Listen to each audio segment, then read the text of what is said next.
Alors salut tout le monde, aujourd'hui présentation de mon sac de drone et de ce que je mets dedans.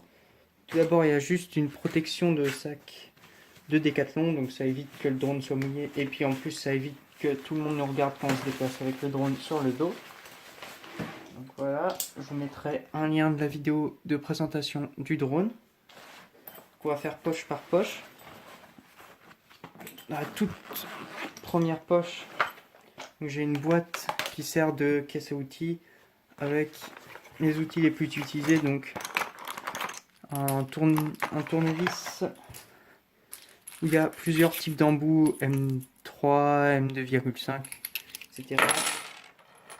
Un scalpel, une clé à pipe, un tournevis, après les câbles, un checker de lipo. Et ça c'est super pratique, c'est une pince pour souder les composants, mais c'est assez bien pour remettre les connecteurs. Voilà. Ah, aussi un petit tube avec juste du Loctite bleu. Voilà. Après, j'ai rien d'autre à part des hélices cassées. Après, dans cette poche là, donc ça c'est très pratique, c'est juste une power bank. Vu que tous mes casques FPV sont rechargeables en micro USB en fait. Donc après un câble assez long. Un bras en carbone pour le drone, des piles pour la radio. Tac. Après, on passe dans la poche intermédiaire. Donc là, d'habitude, je stocke mes batteries. Donc là, elles sont là pour le moment. Donc là, j'ai tout un stock d'hélices. Donc c'est Racer Star. De toute façon, tous les liens seront en description. Voilà. J'ai aussi une clé. Donc je crois que c'est une clé de 8. Oui, une clé de 8 pour changer les hélices. Aussi, juste des straps. Prenez-en, c'est toujours pratique. Et puis quand il y en a une qui casse, après vous êtes obligé d'arrêter si vous n'en avez pas d'avance. Et là, on passe au compartiment principal.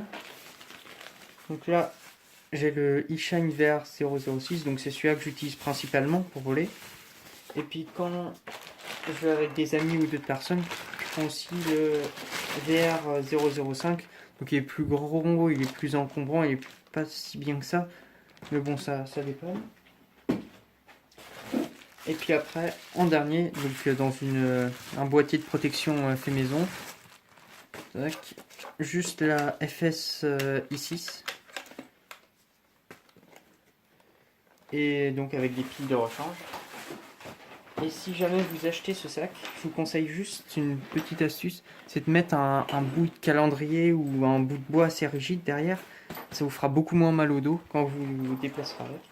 Sinon, pour la présentation du sac, autrement, il y a une petite poche filet ici où vous pouvez mettre des objets, des hélices. Là, c'est bien aussi, on a une petite poche si vous voulez mettre par exemple des câbles. Et puis, cette partie-là aussi est pas trop mal, vu qu'on peut mettre par exemple des clés ou des tournevis dans les compartiments séparés. Autrement, pour le prix, c'est un très bon sac. Et puis, le fait qu'il y ait des bandes d'accroche, on peut accrocher un drone premièrement ici, mais après, il y a une astuce qui consiste juste à mettre une autre bande. Donc là, par exemple, c'est une bande que j'ai récupérée sur un vieux sac à dos, je crois. Tac. Donc là, on peut mettre par exemple un deuxième drone, ou sinon, vous pouvez acheter des colliers pour chiens, par exemple, et vous pouvez en accrocher un là, etc. Et donc, comme ça, vous pouvez porter jusqu'à 4-5 drones sans problème, même en dessous. Donc, j'espère que vous avez trouvé ça assez utile. Si jamais vous avez des astuces pour le sac ou sur le matériel à emporter, vous pouvez les laisser en commentaire. Et à la prochaine.